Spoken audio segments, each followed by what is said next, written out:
They're looking at you as a cog in the wheel, in the machine. Yeah. You're being trained, not educated.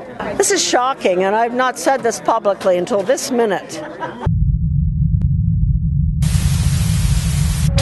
This is Rudkowski of WeAreChange.org, and I am here with Charlette Iserbyt, who's an American whistleblower who worked for the U.S. Department of Education. Now, Charlette, can you tell us specifically what was your position and what did you uncover in the U.S. Department of Education? Well, my position was very, very important, although I did not have the credentials for it.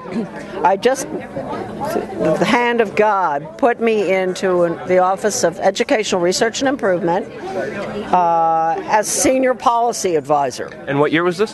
In 1981. So this was Reagan? Under Reagan. I just happened to get plopped into that slot that ordinarily in the past would have been held by the former president of Harvard or Stanford or Columbia, whatever.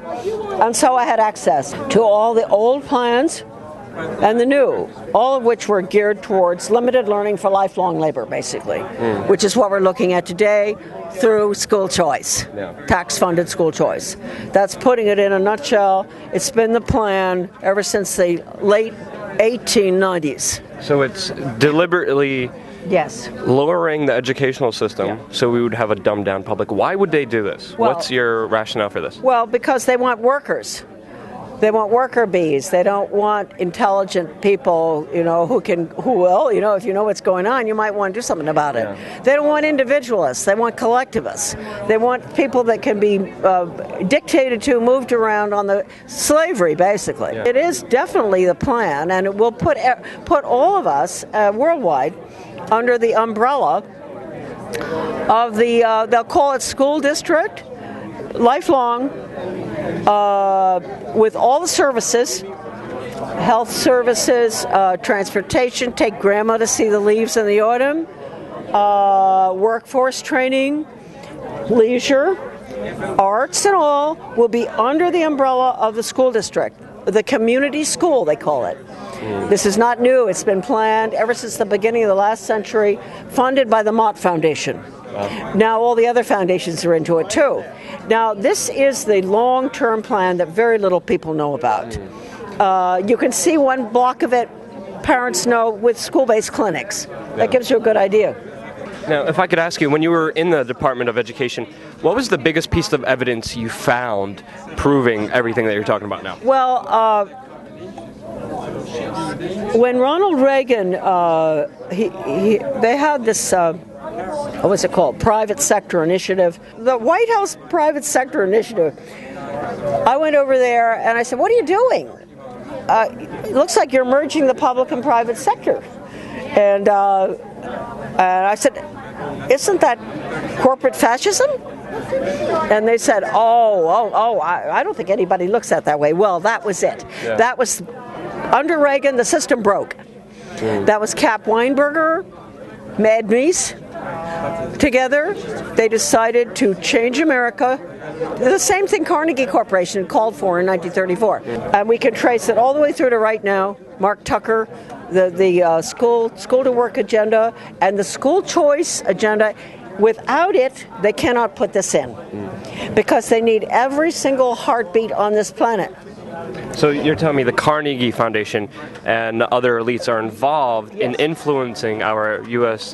Educational system in order to dumb us down. Now, the Carnegie Foundation is known to many people outside who don't know of many things as this great organization that helps and does everything else. But what is the true agenda of these elites and people like the Carnegie families and the Rockefeller families? Right from the beginning.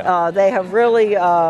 Well, you can go all the way back to the 1700s, with Adam Weishaupt and the Illuminati, and then Karl Marx in 1848 with copied Weishaupt's work, and then you go to the order at Yale too. I have the document out of Phi Delta Kappa, how they would change education to performance-based.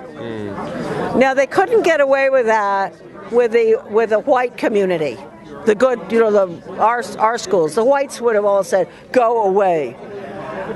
But they knew they could use the minorities, so they did. And they started that with mastery learning in Chicago. And half of the inner city kids in the freshman class dropped out. Yeah.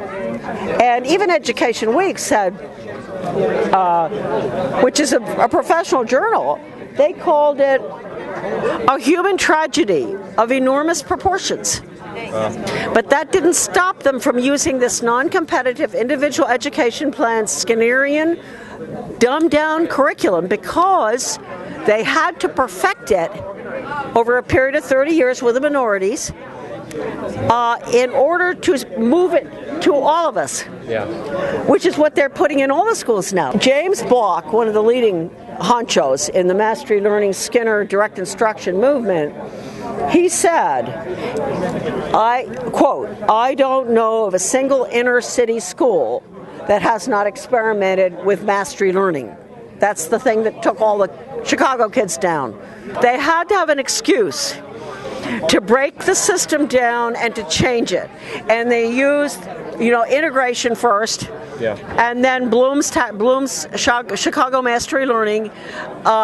And if it had been a disaster, why did they continue using it in every inner city school? And where they had evaluation of the Skinner method in the inner city, it would say, the kids may not have learned to read better, but we did do a lot of restructuring in the school system, which was what they were looking for. They couldn't have cared less about the minorities going down the tubes.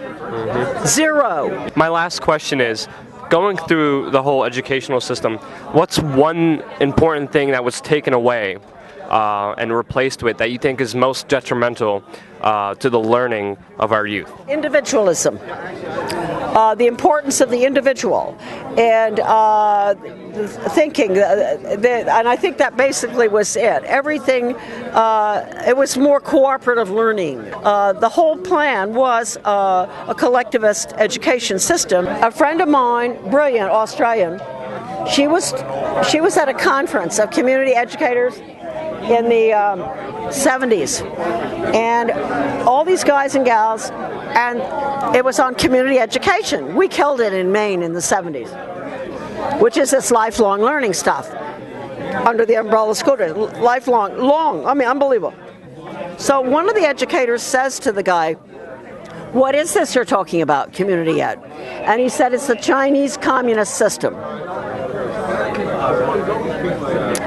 No more comment, huh? Charlette Iserbyt, the links to your website are in the description. It's an honor and pleasure being able to talk to you. Thank you so much for all your brave work. Well, appreciate that very much. I wish that I had a different message, but you can't change things. You can't change things unless you know what they are. How do you fight something if you don't know what you're fighting?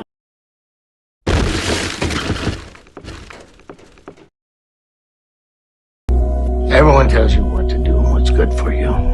They don't want you to find your own answers. They want you to believe theirs. I want you to stop gathering information from outside yourself. None of it is driven for the benefit of mankind, or humanity, the planet, or the animal kingdom. It's all driven by money. To make more money, to have more control, more power.